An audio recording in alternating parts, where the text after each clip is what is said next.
the second part is that we also need to establish the kingdom culture wherever we go. और दूसरा भाग ये है कि हम जहां कहीं भी जाए, हम परमेश्वर के राज्य के इस रिवाज को हम सारी और हम फैलाएं. So every one of you who is listening to me, you're not only going to receive the character and the nature and the righteousness of Jesus Christ, you are also going to establish a kingdom culture wherever you go, wherever you live. तो आप जहां कहीं भी जाते हो, केवल परमेश्वर के राज्य के इन विषयों को आप नहीं स्थापना करोगे, बल्कि आप परमेश्वर की राज्य की इन मूल सिद्धांतों को भी आप स्थापना करोगे, परमेश्वर की राज्य की स्थापना आप करोगे. Let me tell you something about what Jesus Christ talked about, his righteousness, seeking his righteousness. अब मैं आपसे बताऊंगा कि यीशु मसीह ने धार्मिकता की खोज करना, इसके विषय में क्या बताएं. Matthew chapter 5 verse 3 says, "Blessed are the poor in spirit, for theirs is the kingdom of heaven." मत्ती 5 उसका तीसरा वचन कहता है, धन्य है वे जो मन के दीन हैं, क्योंकि राज्य उन्हीं का है. What is to be poor in spirit? और प्राण में दीन रहना, इसका अर्थ क्या है? I tell you, to be poor in spirit is to recognize one's need to receive help. और मन के दीन रहना, इसका अर्थ है कि वो इस बात को पहचाने कि उन्हें मदद की जरूरत है. At any point, we as human beings should be humble enough to receive help from somebody who should help us. और हमारे जीवन के किसी भी क्षण में एक इंसान होने के नाते हम दूसरों से मदद हम प्राप्त करें, जो हमारी मदद कर सकते हैं, उनसे प्राप्त करने के एक स्थान में हमें होना चाहिए. To be poor in spirit is to be having an attitude of humility that is willing to turn away from our independency. और मन के दीन होना, उसका अर्थ यह है कि हम जो स्वतंत्र जीवन बिताना पसंद करते हैं, उससे अलग होकर एक जीवन बिताएं. To be poor in spirit is to get out of these religious traditions of vanity and really getting into a relationship with God. और मन के दीन होना, इसका अर्थ यह है कि व्यर्थ बातों के पीछे एक जीवन न बिताकर परमेश्वर के पीछे हो चलना. That is seeking the righteousness of God. और यही परमेश्वर की धार्मिकता को खोजना है. Let me read one more verse. एक और वचन मैं पढ़ूंगा. John 14:8. 14 उसका 8. Philip said to Jesus, "Lord, show us the Father, and it is sufficient for us." Jesus said to him, "Have I been with you so long, yet you have not known me, Philip?" फिलिप्पुस ने यीशु से कहा, हे प्रभु, पिता को हमें दिखा दे, यही हमारा बहुत है.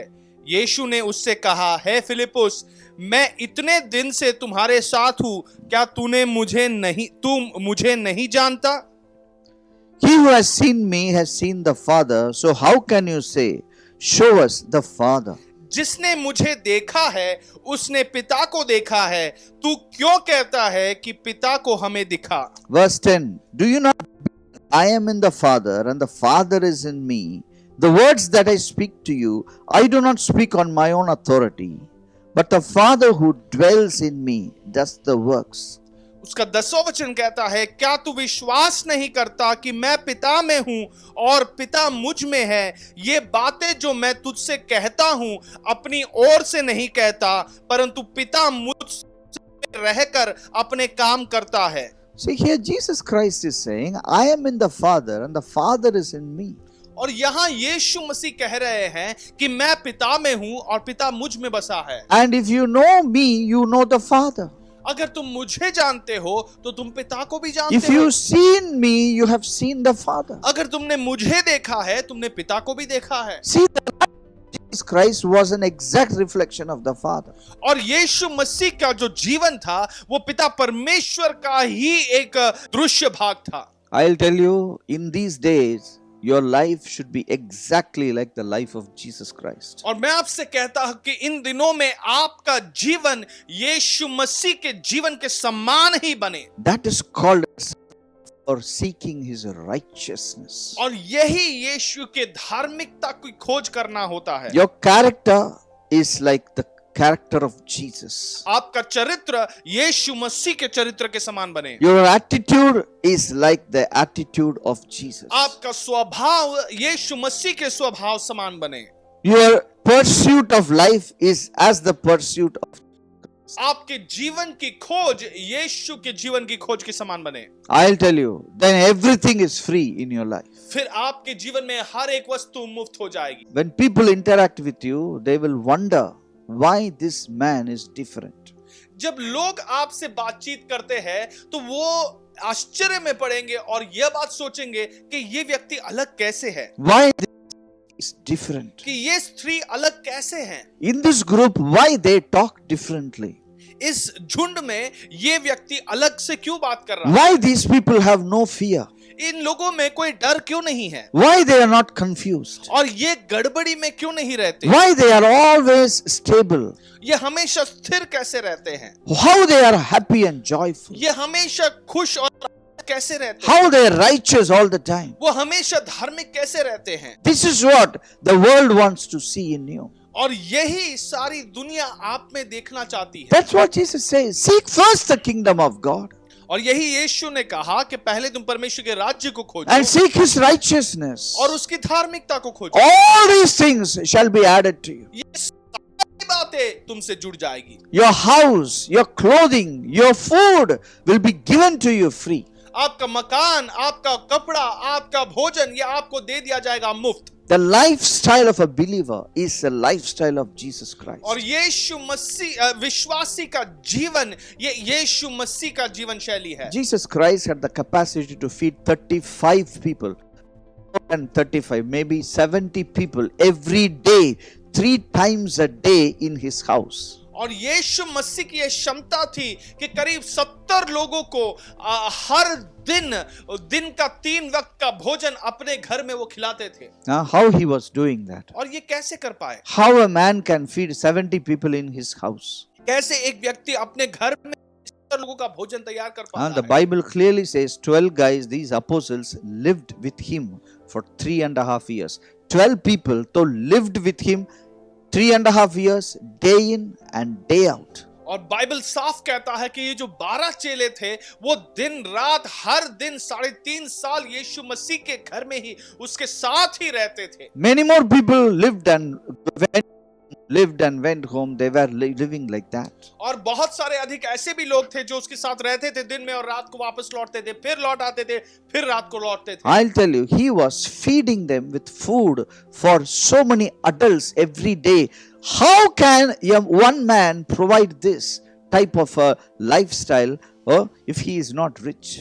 और इतने सारे लोगों को भोजन ये कैसे वो कर पाता जब तक वो व्यक्ति धनी ना हो? It was his character, my friends. It was his attitude. It was his Christ-likeness. He was like the Father.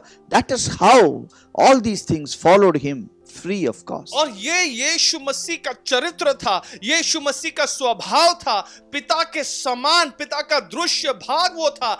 इसी कारण वो ऐसे धनी जीवन बिता सका और मुफ्त में जी सका। Today people make crooked plans to get some things, get some blessings, get this, get that. They fight, go to the court, fight and do so many things for getting these properties, getting these names, getting these chairs. But the Bible says, Jesus Christ said, when you seek the kingdom of God and righteousness, all these things, whatever these things which you are searching for, seeking for, fighting for, arguing for, putting the court case for, will be given to you free of cost. आज लोग इन वस्तुओं को पाने के लिए टेढ़े मेढ़े रास्तों का इस्तेमाल करते हैं और दुष्टता का इस्तेमाल करते हैं, लड़ाई झगड़े करते हैं, लेकिन बाइबल हमें कहता है कि इन सारी चीजों को पाने के लिए आप परमेश्वर के राज्य की खोज करो और ये सारी बातें मुफ्त में तुम्हें दिया जाता है। Many people are so cunning. They are planning and plotting. How can I go up? How can I avoid this? How can I do this? How can I grab the property? They think and think and think and waste their life and time. And I'm talking about believers. They say, I'm a believer, I'm a pastor. But their whole life is into all these things. God said, it's all free. Don't run after that. It will run after you. और कई सारे लोग ऐसे हैं जो दुष्ट युक्तियों का इस्तेमाल करते हैं और यही योजना बनाते रहते हैं किस प्रकार वो किसी धन संपत्ति को हासिल कर सके, कैसे दूसरों से सके। और मैं अन्य लोगों की बात नहीं, विश्वासियों की बात करता हूं। कई विश्वासी ऐसे हैं जो ऐसे दुष्ट युक्तियों के इस्तेमाल करना चाहते हैं। देखो बाइबल तो कहता है कि ये सारी बातें तुम्हें मुफ्त दिया जाएगा। I'll tell you, if you are a child of God, I want to challenge you. You need to find out and be the righteousness of the kingdom which belongs to the kingdom and walk in it. मैं आपको चुनौती देना चाहता हूं कि परमेश्वर के संतान होने के नाते आप परमेश्वर के राज्य की नीति क्या है, उसकी धार्मिकता क्या है, इसकी खोज में आप निकल पड़े। Now, the first duty of us is to become God of this world or the God carrier in this world. हमारे लिए हमारे लिए कर्तव्य यही है इस दुनिया में कि हम परमेश्वर के समान बन जाए, परमेश्वर को लिए चलने वाले लोग बन जाए। You are created in the image of God. आपको परमेश्वर के ही समानता में, स्वरूप में बनाया है। It will have a beautiful expression only when you become like the Father God or like Jesus Christ. और मैं आपसे कहता हूं कि ये सुंदर तभी बन पाएगा जब आप परमेश्वर के समान, परमेश्वर के राज्य और उसकी धार्मिकता में पूर्णता पाए। Now the second part of kingdom culture, how I need to live, is I need to expand this kingdom culture all around me. और दूसरा भाग जो परमेश्वर के राज्य की संस्कृति का है, यह है कि वो इस राज्य की संस्कृति को पूरी तरीके से फैलाए। There are enemies of the kingdom. मैं आपसे कहता हूं परमेश्वर के राज्य के ऐसे दुश्मन हैं। These enemies are systems which are against or working against the kingdom of God. और ये जो दुश्मन है, ये ऐसे सिस्टम है या तो लोग हैं जो परमेश्वर के राज्य के विरुद्ध काम कर रहे हैं। These systems manage to catch hold of human beings who become the leaders of those systems. They are running a campaign against the kingdom of God. और ये जो सिस्टम्स है, इन्होंने लोगों को अपना बंधी बनाया है और ये जो लोग हैं, ये ऐसी एक मोर्चा निकाल रहे हैं परमेश्वर के राज्य के विरुद्ध। So, unless we gain victory over those systems, we cannot establish the kingdom culture. और जब तक हम ऐसे सिस्टम्स के विरुद्ध हम जयवंत नहीं होते, परमेश्वर के राज्य की एक संस्कृति हम नहीं बढ़ा सकते। Any movement of hate is against the kingdom of God. और नफरत का कोई भी प्रोग्राम ये परमेश्वर के राज्य के विरुद्ध है। Movement of violence is against the kingdom of God. और नाश का या वायलेंस का कोई भी मूवमेंट ये परमेश्वर के राज्य के विरुद्ध है। Any movement of inequality is against the kingdom of God. और असमान तो हक देना, ये जो है ये परमेश्वर के राज्य के विरुद्ध है। So we need to identify these systems and that systems out of it should be destroyed in Jesus name. In systems की पहचान हमें करना है और इस दुनिया से उसका नाश हमें करना है। We need to deliver the people who are captured and arrested by these systems. We have to bring them out of the system into the kingdom of God, so that these people will start to flesh, understand the right principles belonging to the kingdom of God. और इन systems के द्वारा बंधी बनाए लोगों को हमें वहां से छुड़ाकर परमेश्वर के राज्य में लेकर आना है, ताकि वो परमेश्वर के राज्य के द्वारा एक जीवन बिता सके। There are people who think inferior about themselves in such systems. और इन सिस्टम्स में कुछ लोग ऐसे हैं जो अपने आप के विषय में बहुत कम समझते अपने आप को। So we have to bring them out of that to tell them, no, you are equal to God and you are superior in all what you are. तो उन्हें वहां से बाहर निकालकर हमें यहाँ खड़ा कर ये बताना है कि तुम परमेश्वर के समान बनाए गए हो, तुम्हारी समानता, आप तुल्य अधिकार तुम्हें भी दिया जाना चाहिए। I'll tell you, this is a duty of every one of us. ये हम में से हर एक का कर्तव्य है। Seeking the kingdom of God. यही परमेश्वर के राज्य की खोज करना है। This is seeking the kingdom of यही God. परमेश्वर के राज्य की खोज करना है। This is what we are called to. और इसी के लिए हमें बुलाया गया है। This is our domain. यही हमारा क्षेत्र है। When we are doing this, after achieving the character of God, when we get into all these type of things, I tell you, everything will be added unto us. हम ये करते हैं, हम परमेश्वर के उसी चरित्र को हम प्राप्त करते हैं, हम सचमुच परमेश्वर के राज्य के उस क्षेत्र को हासिल करना चाहते हैं और परमेश्वर के राज्य को हम हासिल करते हैं। And let me tell you a good news. और एक अच्छा सुसमाचार, एक समाचार मैं आपको बताऊंगा। The world is not going towards destruction, the world is going towards construction. ये जो है ये नाश की तरफ नहीं बढ़ रहा है, बल्कि दुनिया बांधकाम की तरफ बढ़ रहा है। Because God is saying, I am restoring everything. क्योंकि परमेश्वर कह रहा है, मैं हर एक वस्तु को फिर से बांधकाम कर रहा हूं। Do you know the verse which is there in Acts chapter 3 about restoration of all things? क्या तुम प्रेरितों के काम उसके 3 अध्याय में जानते हो जो कहता है कि हर एक वस्तु की फिर से बांधकाम हो रही है? Acts chapter 3 verse 21. Can we read it? और प्रेरितों के काम 3 अध्याय उसका 21वां वचन। World is not going to be given in the hands of those guys who are evil in their character and every nature. They are not going to be the rulers of this country or any country. और दुनिया को या इस देश को या इस दुनिया के किसी अन्य देश को दुष्ट लोगों के हाथों में नहीं दिया। I am not concerned about who is ruling now, who is not ruling now. और मुझे इससे कोई फर्क नहीं पड़ता कि कौन अभी राज्य कर रहा है या कौन राज्य नहीं कर रहा है। I am not talking about the present condition of this world. मैं इस दुनिया के अभी की जो स्थिति है उसके विषय बात नहीं कर I रहा। am talking about the future. मैं भविष्य के विषय बात कर रहा हूँ। The future, godly people who are like Jesus Christ, they will be ruling, they will be leaders of nations. और जो परमेश्वर के समान है, दैविक लोग हैं, जिन्हें परमेश्वर का ही चरित्र और स्वभाव है, वही राज्य करेंगे। Because the Bible talks about people restoring, God is restoring everything in this world. क्योंकि बाइबल ये बात कर रहा है कि परमेश्वर हर एक वस्तु को फिर से बांधकाम कर रहा है। See, verse 21, Acts chapter 3 verse 21. Whom heaven must receive, that is Jesus Christ, heaven must receive until the times of restoration of all things will happen. और उस 3 अध्याय के 21वें वचन कहता है, अवश्य है कि वह स्वर्ग में उस समय है जब तक कि वह सब बातों का सुधार ना कर ले जिनकी चर्चा प्राचीन काल से परमेश्वर ने अपने पवित्र भविष्यद्वक्ताओं के मुख से की है। We know very well that Jesus Christ is in heaven. हम ये निश्चित जानते हैं कि यीशु मसीह स्वर्ग में है। He will be in heaven till everything is restored. और वो स्वर्ग में ही रहेंगे जब तक सारी वस्तु को फिर से सुधार ना की जाती हो। Everything will be restored.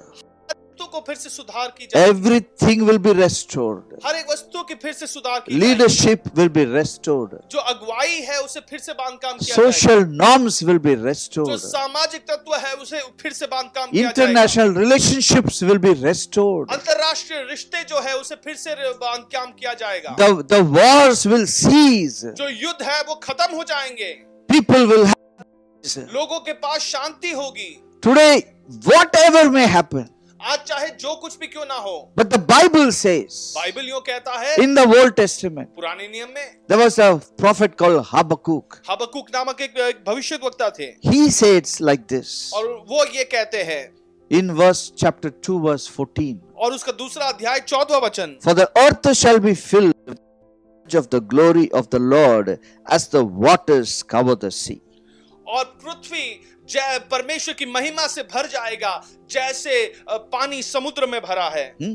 It talks about a future date where the earth will be filled with the knowledge of the glory of God as the waters cover the sea. ये भविष्य के एक दिन के विषय कहता है कि भविष्य में ऐसा एक दिन आएगा जैसे समुद्र में भरा हुआ है वैसे परमेश्वर का ज्ञान इस दुनिया में भरा जाएगा। According to me, it can be tomorrow. और मेरे मुताबिक तो ये कल भी हो सकता है, or it can be next year. या तो अगले साल हो सकता है। But let us leave those things to the Lord.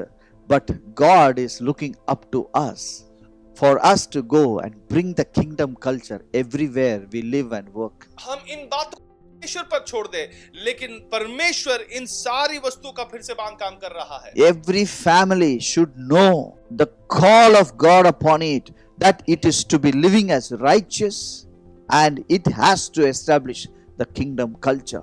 हर एक परिवार को ये जानना जरूरी है कि उसे एक धार्मिकता की जीवन बिताना है और परमेश्वर के राज्य की संस्कृति को बढ़ाना है। If you are a lighthouse leader, you have to know that it is your duty to train everybody to wield authority in their places of work and business and to bring the kingdom culture. और अगर आप एक घर कलीसिया के अगुए हो तो आपको ये जानना जरूरी है कि आपके घर कलीसिया के हर एक सदस्य अपने क्षेत्र में आए और परमेश्वर के राज्य की स्थापना अपने अपने क्षेत्र में करे। Consider you are a student. How can you bring the kingdom of God wherever you go? मान लो आप एक विद्यार्थी हो और जहां कहीं भी आप जाए वहां पे परमेश्वर के राज्य को कैसे स्थापना करें? You can be, let me tell you, or inside an exam hall, when everybody is doing copying, there are so many other things they do. You straightforward deny those things and you write what you know without considering what mark you will get. You are bold. You are establishing the kingdom culture. अगर आप एक examination लिखने जा रहे हो, एक परीक्षा लिखने जा रहे हो और सारे लोग वहां पे कॉपी कर रहे हैं, अन्य लोगों से वो गलत काम कर रहे हैं, आप धैर्यशील बने, आप पूरे धैर्य के साथ निडर बनकर आप वही लिखे जो आपको आता है, चाहे आपको कितना भी अंक क्यों ना मिले, लेकिन आप धैर्यशील होकर आप वो उन कामों में आप अपना हाथ ना बढ़ाएं। I'll tell you, when you walk righteously, you are putting a pressure on the society else to walk right. जब आप धार्मिकता के एक जीवन बिताते हो तो आप एक दबाव सारे लोगों को, समूह के सारे लोगों पर डालते हो ताकि वो भी एक सही जीवन बिताएं। When you walk right, when you walk like Christ, you are pressurizing everyone to walk right. जब आप सही चाल चलन करते हो तो आप सभी पर ये दबाव डालते हो वो भी सही चले। I'll tell you, social service, it was began with the people who believe in the Bible. मैं आपसे ये बात कहता हूं कि समाज सेवा जो है, जो लोग बाइबल में विश्वास करते हैं, उन्हीं ने इसकी शुरुआत की है। Because in the Bible, it talks about how we can serve the less fortunate. It's full of that. Said multiple times, scores of times, we find people helping the less fortunate people. क्योंकि Bible हमें सिखाता है कैसे उन लोगों की सहायता करे जिनका भाग्य अन्य लोगों के समान नहीं है, उनकी सहायता करे जिनके पास अन्य लोगों के समान सब सुख सुविधाएं नहीं है, उनकी सहायता करना बाइबल सिखाता है। Because of that, Bible reading people, they get up and serve the society, serve the less fortunate. Everywhere you can see that. That is the condition in the world. और इसी कारण बाइबल को पढ़ने वाले ऐसे लोग वही सारी दुनिया में अगर आप जांच कर देखें, वो समूह के अपने समुदाय की सेवा कर रहे हैं। Looking at them, there are people who do not have anything to do with the Bible. They are also following and doing a good work all over the society. You go everywhere, you can see people who do not have the Bible also serve the poor, also serve the less fortunate. Today, what has happened is the kingdom culture is being emphasized and on every dimension of the society. अगर आप देखें तो जो लोग Bible को नहीं जानते वो इन लोगों को देखकर वो भी वैसे ही लोगों की मदद करना शुरू करते हैं, समाज सेवा करना शुरू करते हैं। जो प्रभाव बाइबल को पढ़ने वाले लोगों ने डाला है वो प्रभाव ऐसा है कि अन्य लोग भी उन्हें देखकर सही चलना और अन्य लोगों की मदद करना, सहायता करना वो भी शुरुआत करते हैं। Yes. ये बात सत्य है। Our society, the division of caste is broken and today everybody is helping everybody. और जाति धर्म का जो बंटवारा है वो हमारे तोड़ दिया जा रहा है और आज देखो सारे लोग एक दूसरे की मदद करना चाहते हैं।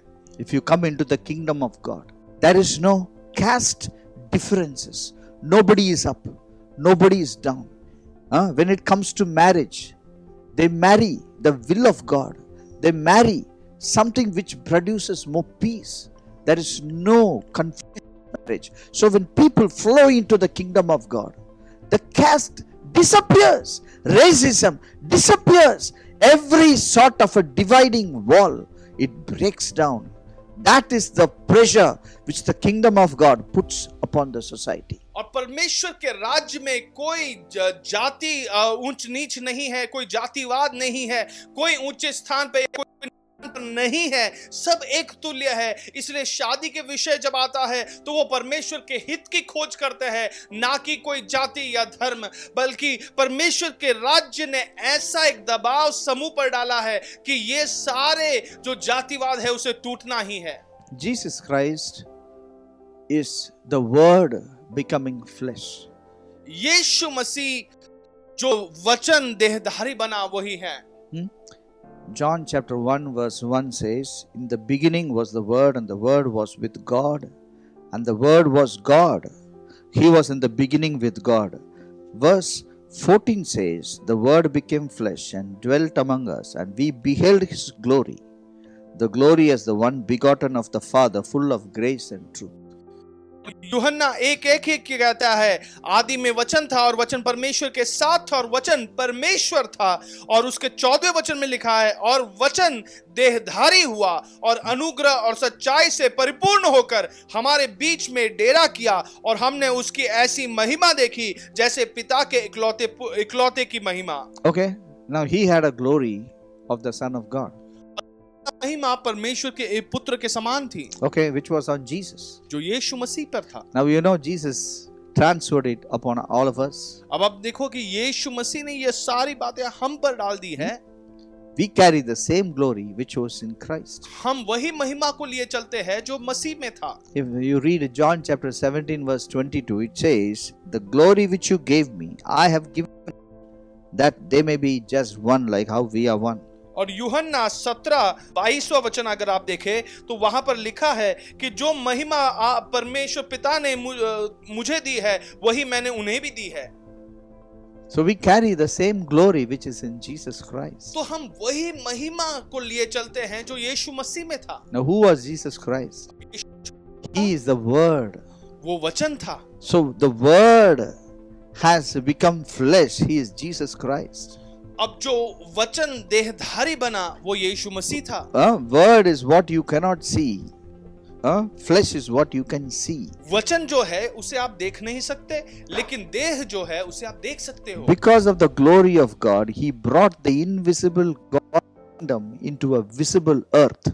और परमेश्वर के वचन के वजह से जो अदृश्य परमेश्वर का राज्य था वो दृश्य पृथ्वी पर वो लेकर आया। In the same way, even we, because the same glory is upon us, we can bring that kingdom of God which cannot be seen into a dimension which can be seen by one. और उसी के कारण जो अदृश्य परमेश्वर का राज्य है वो ऐसे हम क्षेत्र में लेकर आते हैं जहां पे सारे लोग उसे देख पाए।